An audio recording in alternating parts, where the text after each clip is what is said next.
Magandang hapon mga kami. So nandito na naman kami sa park. Nagbabike si Michael at ako naman ay sobrang takot ko.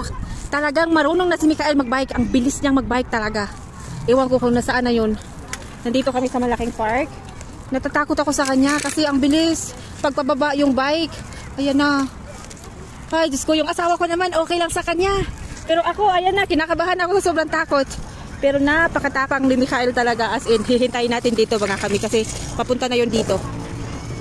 Tapos ang daming tao mga kami, grabe.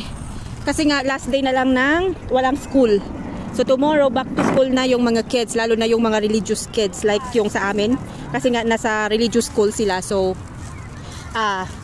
ngayon wala silang pasok pero tomorrow mayroon na silang pasok. So titingnan natin kung nasaan na si Michael. Ayan si Gabriel. Ayan. Si Michael ay hindi ko nakita. Ewan ko kung nasaan na. Kasi kasama niya yung tatay niya. Hindi ko alam na saan na yun. So hihintayin natin mga kami. Ang tapang talaga ni Michael, Diyos ko. Ayan, ayan, nandito na si Michael mga kami. Nandito na. Oo. Oh, ayan, ayan, ayan. Tingnan nyo mga kami. Tingnan nyo. Oo, ang bilis. Up. You need to look. Yapi! Kakabad!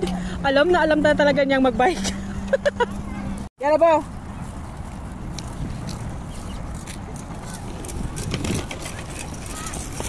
Baby! Asur! Oh my goodness! Yan, go! Go, Michael, go! Go, Yuffie! Look forward! Go!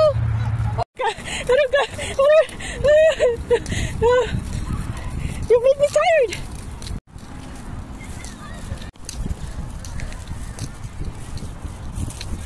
Grabe, marunong na talaga si Michael magbike.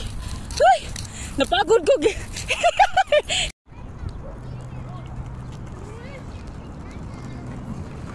Wow, good job! Yo! Baby. Nakasulo yung baby natin. Mag-isa na lang siyang magbike. Iniwan na siya ng tatay niya kasi pagod na pagod yung tatay niya sa kakahabol sa kanya. And tingnan nyo naman yung batang ito. Talagang he knows how to do bike already. I am so proud of you.